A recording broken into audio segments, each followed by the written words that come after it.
Warahmatullahi wabarakatuh.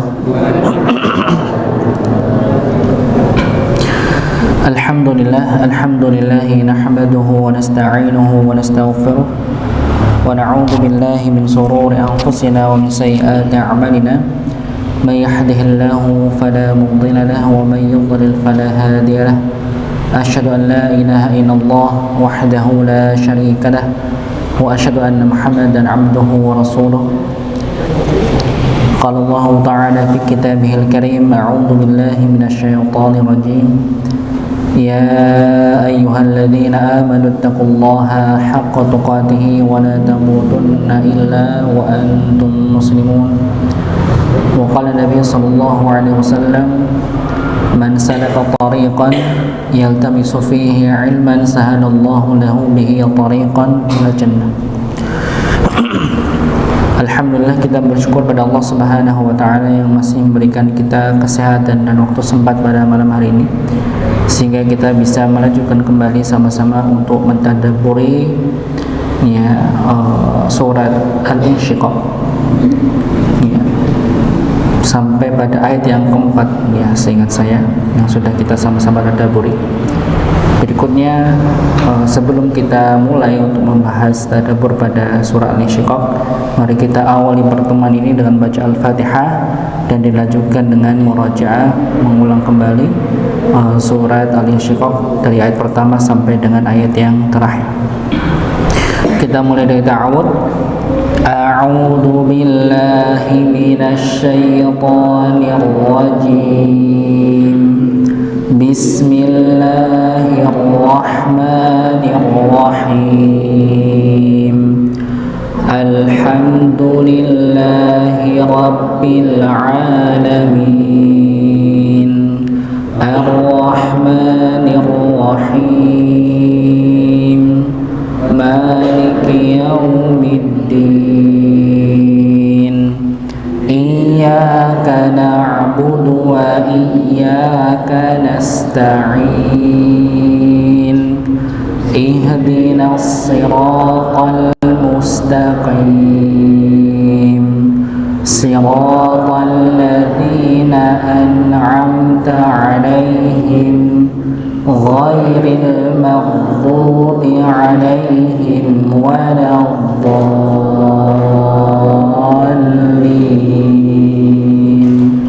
Amin.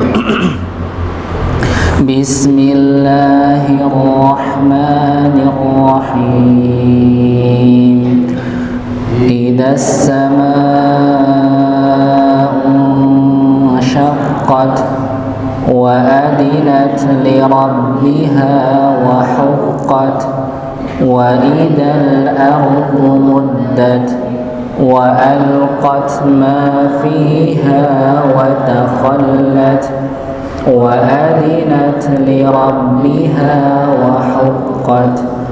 Ya ayyuhal insanu innaka kadihun ila rabbika kadhan famulaqih. Fa'amma man utiya kitabahu biyaminih fasawfa yuhasabu hisaban yasira wa yanqalibu ila ahlihi masrura. Wa amma man utiya kitabahu wara'a dhahri fasawfa yad'u thubura wa yasla sa'ira. Innahu kana fi ahlihi masrura. Innahu dhanna an lan yahur. Bala inna rabbahu kana bihi basira. Fala uqsimu bisyafaq wal layli wa ma wasaq والقمر إذا اتسق لتركبن طبقا عن طبق فما لهم لا يؤمنون وإذا قرئ عليهم القرآن لا يسجدون بل الذين كفروا يكذبون والله أعلم بما يوعون فبشرهم بعذاب أليم إلا الذين آمنوا وعملوا الصالحات لهم أجر غير ممنون.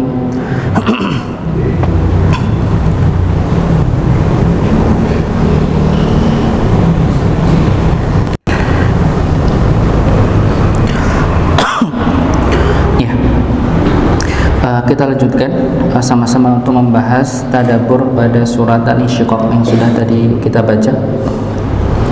Terakhir yang sama-sama kita pelajari sampai dengan ayat yang keempat. Setelah Allah Subhanahu wa taala berfirman pada ayat pertama, "Idas samaa'u munsyaqqat." Apabila langit telah terbelah. Ya, sebagaimana kita sudah sampaikan bahwa Allah Subhanahu wa taala menyampaikan kejadian di antaranya di hari kiamat adalah terbelahnya langit yang Allah ciptakan. Ya, dan sekali lagi makhluk yang pernah kita lihat yang terbesar adalah langit. Ya. Dan biasanya Allah Subhanahu wa taala menjadikan langit ini sebagai sandaran sumpahnya. Ya. Walaupun sekali lagi bukan berarti langit adalah makhluk yang terbesar di antara semua makhluk Allah Subhanahu wa taala. Ya, nyatanya kita pernah sampaikan bahwa makhluk yang paling besar adalah Arsy, ya, makhluk Allah Subhanahu wa taala yang belum pernah kita melihat. Tapi yang pernah kita lihat, maka langitlah langit yang terluas dan terbesar. Berikutnya Allah Subhanahu wa taala berfirman, wa adinat li rabbiha wa haqqat. Dan patuh kepada Tuhannya dan sudah semestinya patuh. Maka ya semestinya semua ya makhluk Allah Subhanahu wa taala ya diminta untuk patuh kepada penciptanya. Dan diantaranya adalah langit yang Allah ciptakan. Maka ketika Allah menciptakan langit, maka dia patuh untuk diciptakan. Dan ketika Allah Subhanahu wa taala meminta untuk ya dibelah langit, maka langit akan mematuhinya. Ya, sampai sudah kita sampaikan bahwa langit sampai Allah Subhanahu wa taala melipat-lipatnya.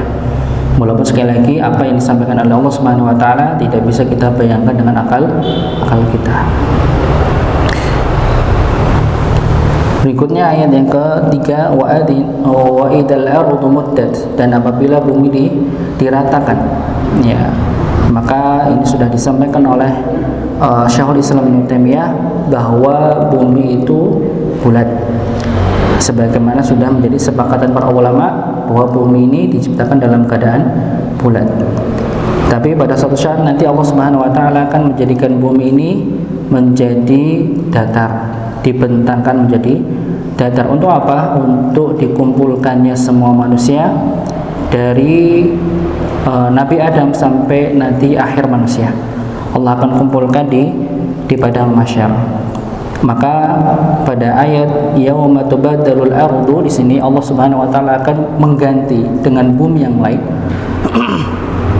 Maka sebagaimana kita pernah sampaikan ada dua pendapat. Yang pertama adalah bumi yang kita pijak ini, yang kita beramal di dalamnya, di atasnya, itu yang nanti akan menjadi padang mahsyar kita. Ya, hanya saja Allah akan bentangkan seluruhnya dan Allah akan cabut semua gunung, ya, dan dijatuhkan kembali. Ya, sebagaimana kita pernah sampaikan pada surat sebelumnya. Ya. Dan Allah tidak akan jadikan lautan, danau sebagainya di dalamnya, karena semuanya dibuat datar seluruhnya untuk dijadikan tempat singgah semua manusia di padang mahsyar. Pendapat kedua adalah akan diganti dengan bumi yang lain. Ya, dikarenakan alasannya bumi yang kita gunakan sudah terlumuri dengan dosa-dosa yang kita kerjakan. Maka Allah akan ganti dengan bumi yang lainnya yang lebih layak untuk disinggahi sebagai tempat persidangan, yaitu di padang mahsyar nantinya. Tapi pendapat yang paling dikuatkan pada pendapat ini adalah pendapat yang pertama. Berikutnya Allah Subhanahu wa taala berfirman pada ayat keempat, wa alqat ma fiha wa takhallat, dan menumpahkan apa yang ada di dalamnya dan menjadi kosong. Jadi Allah Subhanahu wa taala ketika menginginkan dunia ini, bumi ini untuk dihamparkan, ya, diratakan seluruhnya, maka Allah Subhanahu wa taala akan mengeluarkan semua isi di bumi. Ya, mungkin itu diantara adalah tambang-tambang di dalamnya, ya, sampai tulang belulang mayat-mayat yang berada di dalamnya, maka akan dikeluarkan dari bumi, ya, dan akan dikosongkan sehingga bumi menjadi kosong dan bisa menjadi hamparan yang digunakan untuk, ya, ditempatkan manusia, dibangkitkan seluruhnya dan jadikan sebagai padang mahsyar. Berikutnya Allah Subhanahu wa taala berfirman pada ayat yang kelima dan keenam, wa adinat li rabbiha wa huqqat, ya, wa idal ardu muddat, ya, wa Allah Subhanahu wa taala berfirman ayat ke-6, ya ayyuhal insanu innaka kadihun ila rabbika kadhan famulaki. Ya, wahai manusia, semuanya kamu telah bekerja keras menuju Tuhanmu, maka kamu akan menemuinya. Disebutkan hukum asalnya apabila al-insan disebut dalam ayat Makkiyah, maka yang dimaksud adalah orang kafir. Jadi umumnya jika ada kata al-insan di salah satu di antara surat Makkiyah, maka ditujukan maknanya kepada orang kafir. Ya. Tetapi khusus pada surat Al-Insyiqaq, yang dimaksud dengan al-insan di sini bukan hanya orang kafir, ya, tetapi secara umum, jadi manusia secara umum, ya. Jadi menimbang ayat berikutnya yang menyebut tentang orang-orang kafir sekaligus orang-orang beriman, sehingga maksud al-insan di sini adalah seluruh manusia secara umum.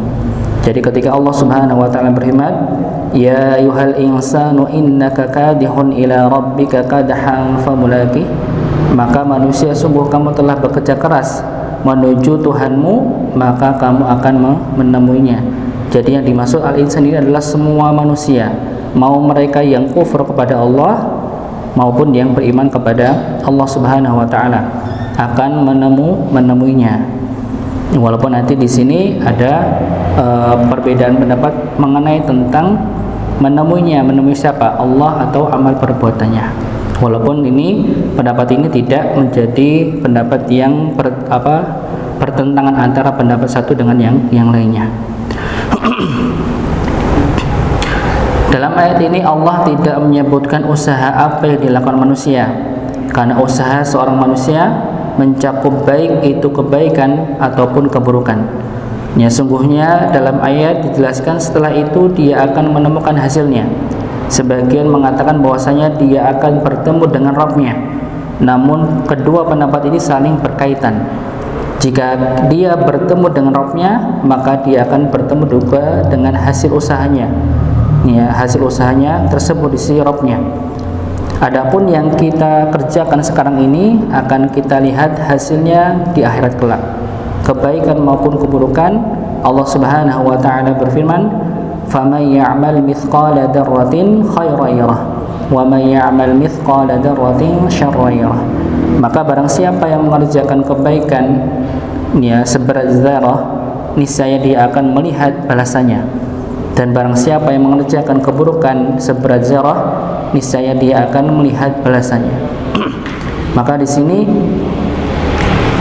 dua pendapat para mufassir, ya, para ahli tafsir mengenai tentang kembalinya ada dua nih. Yang pertama kembali kepada Allah, yang kedua adalah kembali kepada usaha yang sudah dia kerjakan selama di dunia. Tapi dua pendapat ini tidak saling bertentangan, bahkan bisa digabungkan. Orang yang berjumpa dengan Allah pasti juga akan melihat hasil yang dia kerjakan selama di dunia. Ya, maka semua perbuatan yang kita lakukan selama di dunia, sekecil apapun, bahkan yang besar sekalipun, maka Allah Subhanahu wa taala akan balas semuanya, kebaikan maupun keburukan, sebagaimana Allah Subhanahu wa taala sampaikan pada surat Al-Zalzalah. Iya. Walaupun kadang pernah kita sampaikan bahwa ketika kita berbuat kebaikan, ya sekecil apapun, Allah tidak menampakkan keridhaannya. Ya. Ketika kita mengerjakan suatu perbuatan buruk sekecil apapun, Allah juga tidak akan menyampaikan kemurkaannya. Ya, sebagaimana disampaikan oleh Umar bin Khattab. Ya, kata Allah fi ta'atin wa qatamal ghadaba fi ma'siyatin. Jadi orang yang dia berbuat baik sekecil pun Allah tidak menampakkan keridhaannya, seakan-akan apa yang kita kerjakan Allah sudah ridho dengan perbuatan baik tersebut. Ketika kita berbuat buruk sekecil apapun, Allah juga tidak menampakkan kemurkaannya. Ya, agar apa? Agar kita tidak meremehkan perbuatan sekecil apapun. Ya, sebagaimana kita pernah sampaikan bahwa manusia ini lebih condong suatu hal yang sifatnya nampak. Kalau dia tahu bahwa Allah lebih ridho pada suatu amalan, dia akan fokus pada amalan itu saja, yang lainnya tidak dikerjakan. Ya, ketika Allah Subhanahu wa taala menampakkan kemurkaannya pada suatu amalan, manusia akan fokus pada menghindari amalan tersebut, ya, dan mengabaikan amalan yang Allah murkai lainnya. Itu manusia. Ya, di antara juga hikmahnya kenapa Allah Subhanahu wa taala tidak menyampaikan malam Lailatul Qadar pada bulan Ramadan. Ya, jika Allah Subhanahu wa taala menampakkan satu malam pada 10 akhir bulan Ramadan ini, satu malam yang Allah ridhoi jadi bagian dari Lailatul Qadar, turunnya Lailatul Qadar, maka yakin pasti manusia akan fokus pada malam itu, malam itu, yang lainnya tidak dikurupis lagi. Ya. Dan juga kenapa Allah Subhanahu wa taala tidak memperlihatkan atau menunjuk wali Allah Subhanahu wa taala. Ya, kalau misalnya ada orang yang Allah jadikan dia sebagai wali secara jelas di depan banyak manusia, maka manusia akan berbuat baik hanya kepada orang itu saja. Yang lainnya diabaikan, bahkan direndahkan. Maka kenapa Allah Subhanahu wa taala tidak menampakkan mana yang dinilai sebagai wali Allah Subhanahu wa taala, agar kita sama manusia saling menghormati. Saling saling menghargai. Bisa jadi orang yang kita anggap itu rendah, ternyata dia wali Allah Subhanahu wa taala, bisa saja. Maka inilah kecondongan manusia. Maka jangan sampai kita meremehkan sekecil apapun. Karena perbuatan yang kita lakukan, kebaikan maupun keburukan, pasti akan dibalas oleh Allah Subhanahu wa taala. Walaupun kadang ada beberapa amalan yang Allah balas secara langsung di dunia, sebagiannya, dan sebagiannya Allah akan lunaskan di akhirat. Walaupun ada sebagian yang memang amalan kita tidak dibalas langsung di dunia, tapi seluruhnya Allah balas di akhirat. Imam Qatadah mengatakan, inna kadhaka ya ibni adama law dha'ifun faman istata'a an yakuna kadhuhu fi ta'atillahi falyaf'al wa la quwwata illa billah. Wahai anak Adam, sesungguhnya kerja usahamu bagaimanapun juga benar-benar lemah. Maka siapa yang mampu usahanya pada ketaatan kepada Allah, maka lakukanlah. Dan jika dan tiada kekuatan kecuali dengan Allah. Beliau mengatakan seakan-akan Qatadah berkata bahwa kerjaan kita, kemampuan kita untuk berbuat dan beramal sangatlah terbatas dari sisi waktu dan dari sisi kekuatan. Maka jangan sampai keterbatasan itu kita gunakan juga untuk bermaksiat kepada Allah Subhanahu wa taala. Hasil perbuatan kita selama di dunia akan kita lihat, di antara kita lihat dalam catatan amal kita. Jadi di sini Imam Qatadah mengatakan bahwa apa yang bisa kita usahakan di dunia ini, maka kita berusaha untuk usahakan dengan hal yang baik. Karena sekali lagi kita diberikan batas usia, dan dalam sehari pun kita juga dibatasi dengan waktu 24 jam saja. Kalaupun misalnya kita merasa dalam sehari kita lebih dominan pada perbuatan yang kurang baik, maka otomatis yang sedikit adalah perbuatan yang buruk. Kalau misalnya yang banyak dominan waktu yang kita gunakan ada hal-hal yang sia-sia, maka lebih sedikit lagi hal yang baik kita lakukan selama 24 jam tersebut. Maka di sini juga bisa kita ambil pelajaran bahwa keterbatasan kita bukan hanya sekedar dari waktu saja, ya, tapi keterbatasan juga dari kekuatan yang kita miliki, daya yang kita miliki. Maka sering kita sampaikan bahwa ketika kita beramal soleh, maka bukan hanya sekedar kita mengerjakan amal soleh tersebut, tapi kita juga meminta tolong kepada Allah untuk memudahkan mengerjakan amal soleh tersebut. Ya, maka dalam hadis sebut kenapa? Wasta'in billah. Ya. Jadi ihris ala ma yanfa'uk. Ya, kita bersemangat untuk hal-hal yang positif, yang baik. Wasta'in billah, dan minta tolonglah kepada Allah. Agar apa? Agar amalan yang kita kerjakan itu dimudahkan untuk mengerjakannya.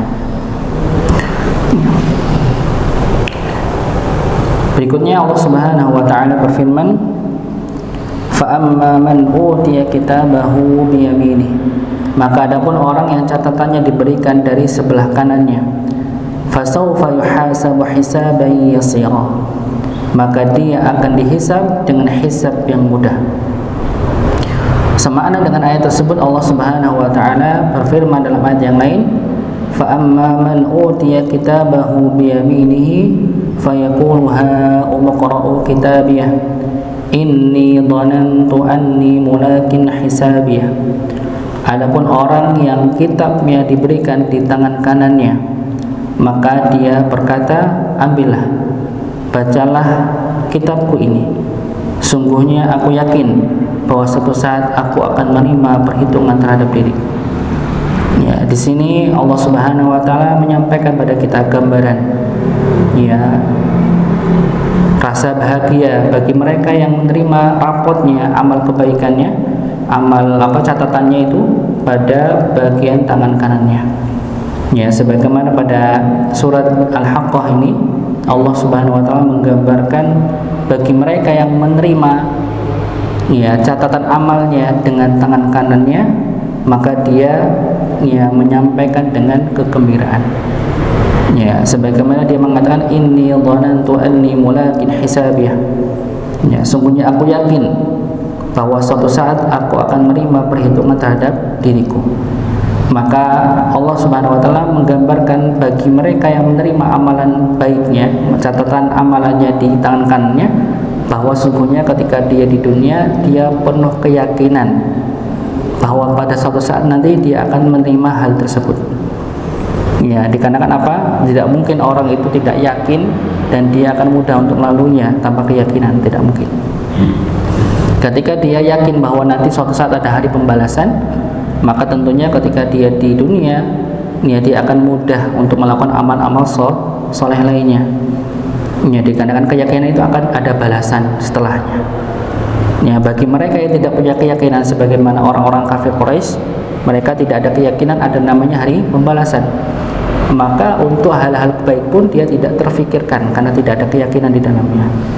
Maka keamalan yang mereka kerjakan banyak hal-hal yang sifatnya negatif dan juga kesia-siaan. Ya, maka dia mengatakan fayaqulu ha umqra'u kitabiyah. Ya, maka dia berkata, ambillah, ya, bacalah kitabku ini. Dia menunjukkan, istilahnya seakan-akan ketika dia mendapatkan kitab dari tangan kanannya, dia memamerkan di depan banyak orang yang menyaksikan hal tersebut. Ya, dia sampai mengatakan ambillah, ya, bacalah kitabku ini, menunjukkan kebanggaan bahwa dia mendapatkan catatan kebaikan dan memperoleh catatan itu dari tangan kanannya. Ya. Ini gambarannya Allah, ya, tunjukkan pada kita bagaimana orang-orang yang Allah berikan kebahagiaan dengan memperoleh catatan di tangan kanannya. Ini adalah kondisi orang yang beriman yang dimuliakan oleh Allah Subhanahu wa taala. Dia menerima catatan amalnya dengan tangan kanannya dan dia senang dengan isi catatan amalnya. Dia yakin akan berjumpa dengan Allah sehingga dia beramal soleh, dan kelak dia akan dihisab dengan hisaban yang ringan. Ya. Jadi di sini menunjukkan orang yang tadinya Allah perlihatkan di ayat surat Al-Haqqah ini, bahwa dia mendapatkan hisab dengan hisab yang ringan, karena nanti ada hisab yang berat. Ya, walaupun memang kita pernah mendapati ada yang dia masukkan tanpa hisab. Ini lebih khusus lagi. Ya, ini lebih khusus lagi. Hisab yang ada di akhirat kala itu ada dua model. Jadi ada dua model hisab. Ya, ini di luar dari tanpa hisab nih. Di luar dari tanpa hisab. Ini bagi mereka yang dihisab oleh Allah Subhanahu wa taala. Dalam satu hadis Rasulullah SAW pernah bersabda, "Man husiba 'udziba." Qalat Aisyatu, "Faqultu awalaysa yaqulullah ta'ala fasawfa yuhasabu hisaban yasira. Innama dzalikal ardu walakin man nuqisal hisaba yahlik." Rasulullah SAW menyampaikan, barang siapa yang dihisab maka ia tersiksa. Ya, barang siapa yang dia dihisab maka dia akan tersiksa. Maka ketika mendengar Aisyah radhiyallahu anha, dia bertanya, ya, bukankah Allah telah berfirman, maka ia akan dihisab dengan hisab yang mudah, sebagaimana pada surat Al-Insyiqaq, ya, fasawfa yuhasabu hisaban yasira. Maka Rasulullah SAW menjawab, hal itu adalah al-ard. Ya, itu adalah al-ard, pemaparan saja. Ya, namun barang siapa yang diperinci dan detail saat dihisab maka dia akan binasa. Jadi model pertama ini adalah hanya sekedar pemaparan saja. Orangnya dipanggil, langsung diperlihatkan catatan amalnya. Kamu pernah seperti ini, pernah seperti itu. Pemaparan saja. Tapi akhirnya Allah mengatakan, aku memaafkanmu seluruhnya. Ya, model orang yang seperti ini ketika dia dipaparkan amal perbuatannya, maka dalam kondisi Allah menutupi hijab di antara pandangan manusia. Akhirnya orang itu bukan hanya tertutupi aibnya di dunia, tapi di akhirat juga tertutupi. Ya, jadi kalau misalnya ada orang yang Allah hisab dengan hisab seperti ini, ya, walaupun nantinya kalau dalam hadis nanti insyaallah dibacakan ya, itu dia merasa wah ini kayaknya sudah binasa karena Allah paparkan, tapi ternyata di ujungnya Allah Subhanahu wa taala mengampuninya seluruhnya. Ya, dan dia masuk surga Allah Subhanahu wa taala. Sedangkan ada orang yang dia dihisab dengan hisaban yang rumit, jelimet. Ya, sampai hal-hal yang sepele Allah juga bahas di situ. Ya, perkara-perkara yang dianggap penting Allah juga bahas. Ya, maka sungguhnya dia dalam keadaan binasa. Dia akan lebih dominan masuk ke dalam neraka. Oleh karena itu para ulama menjelaskan bahwa kelak di hari kiamat ada pemaparan dan ada hisab. Ya. Pemaparan artinya Allah memaparkan seluruh amal di hadapan Allah, berdua antara dia dengan Allah saja. Jadi ketika hisabnya hanya hisabul ard itu hanya pemaparan saja, itu hanya dia dengan Allah saja. Ada hijab di antara pandangan manusia. Maka Rasulullah SAW bersabda, tidak ada seorang pun di antara kalian kecuali dia akan diajak bicara oleh Rabb-nya. Tidak di antara keduanya penerjemah, tidak ada penerjemah di antaranya, langsung antara manusia dengan Allah Subhanahu wa taala dan penghalang yang menghalanginya. Di situ Allah akan menampakkan catatan amal. Dalam hadis yang lain Rasulullah SAW bersabda, ya, pernah berdoa, ya, Rasulullah pernah berdoa. Dari Aisyah dia berkata, saya telah mendengar Nabi SAW pada bagian salatnya membaca, ya Allah, hisablah aku dengan hisab yang mudah. Ketika beliau berpaling, saya berkata, wahai Nabi Allah, apa yang dimaksud dengan hisab yang mudah? Beliau bersabda, seseorang yang Allah melihat kitabnya lalu memaafkannya. Karena orang yang diperdebatkan hisabnya pada hari itu pasti celaka, wahai Aisyah. Dan setiap musibah yang menimpa orang yang beriman Allah akan menghapus dosanya karenanya, bahkan sampai duri yang menusuk. Ya, maka di sini Allah Subhanahu wa taala jika misalnya hisabnya itu hanya sekedar pemaparan saja, maka ini menunjukkan bahwa hisabnya adalah hisab yang mudah. Dan nanti di akhirnya Allah akan memaafkannya. Ya. Dan setiap musibah yang menimpa orang beriman, kata Allah Subhanahu wa taala kata Nabi Muhammad SAW bahwa setiap musibah yang menimpa orang beriman akan menghapus dosanya karenanya. Jadi kalau misalnya kita sebagai orang yang beriman kepada Allah Subhanahu wa taala diberi ujian, sekecil apapun ujian itu, dan kita ikhlas menerimanya, ridho terhadap apa yang Allah putuskan, maka menjadi pelupur dosa. Ya, apapun. Ya, ketika kita mendapatkan musibah, sampai Rasul mengatakan bahkan sampai duri yang menusuknya, sampai duri yang menusuk pada kaki kita misalnya, dan kita ridho atas keputusan Allah, kita tertusuk duri, maka ini menjadi pelupur dosa.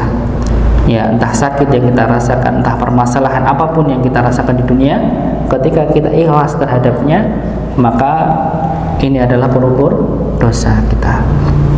Ya, maka ini salah satu menunjukkan kasih sayang Allah Subhanahu wa taala pada kita. Kadang manusia diberikan kemudahan.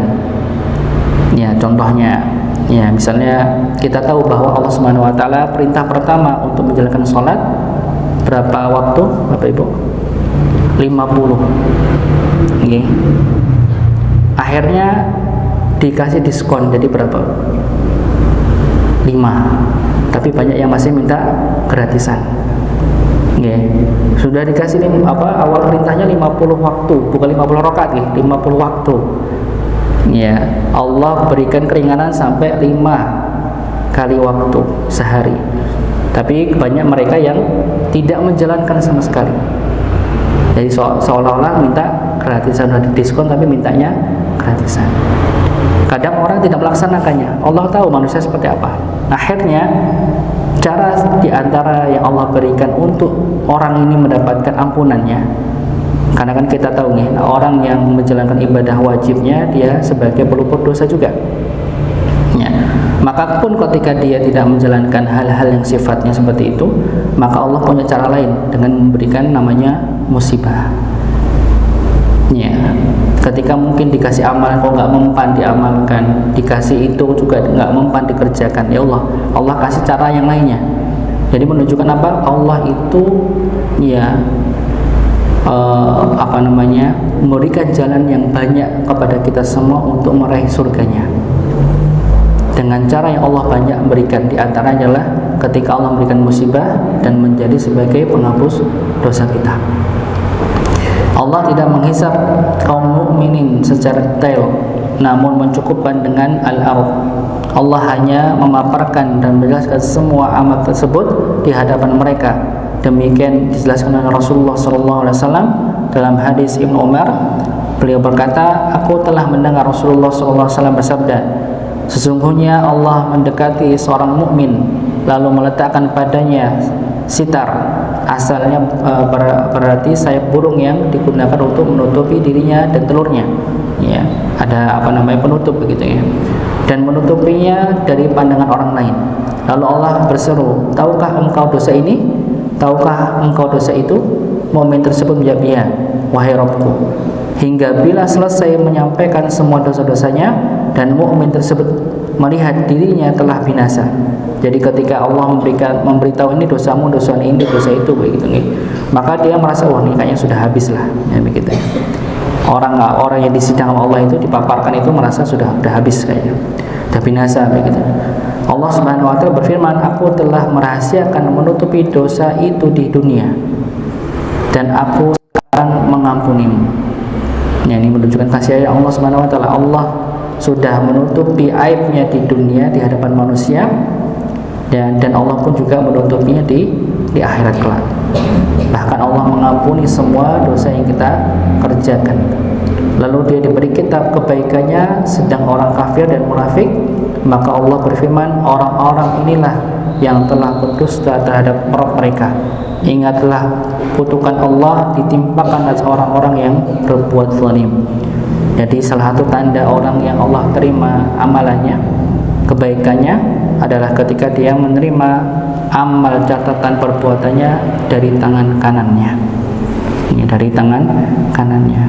Jadi rapot catatan itu bukan hanya di sekolah saja Bapak Ibu nih, tapi kehidupan kita ini juga sebagai ujian. Kalau kita merasakan ada ujian sekolah, ya kehidupan juga ada ujiannya dan juga ada rapotnya. Ya, dan kita nanti akan merasakan nih menerima rapot dan tidak ada pengulangan lagi ya, begitu nih. Jadi kalau sekolah masih ada remedial, kalau di di akhirat kelak tidak ada namanya remedial, hanya sekedar penebus dosa begitu di neraka. Adapun yang dimaksud dengan hisab munaqasah, maka sebagaimana penjelasan Ibnu Hajar, wal muradu lil munaqasati al istiqsa'u fil muhasabati wal mutalabatu bil jalili wal haqiri wa tarkil musamahah. Yang dimaksud dengan munaqasah adalah detail dan rinci dalam pengauditan dan menuntut segala dosa baik yang besar maupun yang kecil disertai tanpa pemaafan. Ya, jadi yang disebut sebagai munaqasah tadi, ya yang detail itu, dan tidak ada namanya pemaafan di akhirnya. Berbeda sama dengan al-ard tadi yang pemaparan, hanya sekedar pemaparan saja. Maka di akhirnya ada pemaafan dari Allah Subhanahu wa taala. Berikutnya yang ini melazimkan keterkesan. Nabi bersabda, "Man nuqisal hisaba utiba." Barang siapa yang disidang secara rinci tatkala hisab, maka dia akan disiksa. Dia akan tersiksa dari dua sisi. Ya, yang pertama tatkala disidang, dan kedua tatkala masuk neraka setelah persidangan. Maka mereka sudah tersiksa ketika dalam keadaan persidangan.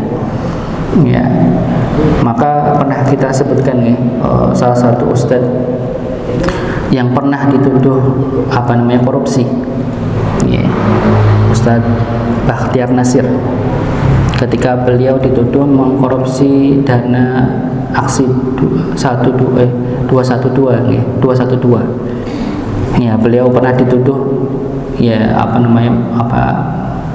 korupsi lah begitu nih. Nah, beliau tuh pernah menyampaikan ya bahwa ketika beliau itu disidang di KPK, ya, di tengah persidangan tuh beliau nangis. Ya, ketika nangis ditanyalah sama pegawai KPK itu nih, kenapa kok menangis begitu ya? Beliau mengutarakan bahwa kalaupun di dunia disidang saja senjelimet ini, bagaimana nanti di hadapan Allah Subhanahu wa taala. Maka beliau menghayati ketika disidang di KPK ini, tidak membayangkan bagaimana ketika Allah Subhanahu wa taala menyidang kita ya di hadapannya. Pasti jauh lebih berat. Yang disidang di KPK aja merasa tersiksa. Ya, dengan lamanya, karena beliau ketika disidang nggak cuma 1-2 jam, lama sekali katanya beliau, lama sekali. Ya, maka ketika disidang dengan Allah Subhanahu wa taala jauh lebih lama. Tapi ya kita berharap atau meminta kepada Allah Subhanahu wa taala agar kita disidang dengan sidang yang mudah.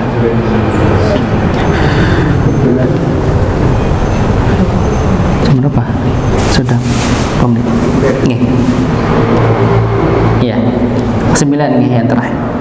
Allah Subhanahu wa taala berfirman, "Wa yanqalibu ila ahlihi masrura." Dan dia akan kembali kepada keluarganya yang sama-sama beriman dengan gembira. Ya, ini yang Allah Subhanahu wa taala gambarkan bagi mereka yang menerima rapot dengan tangan kanannya, maka dia akan kembali dengan keluarganya. Siapa keluarganya?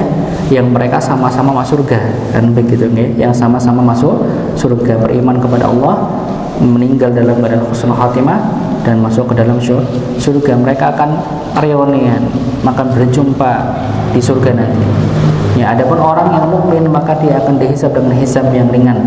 Allah akan menampakkan dosa-dosa yang pernah dia lakukan, lalu dimaafkan oleh Allah.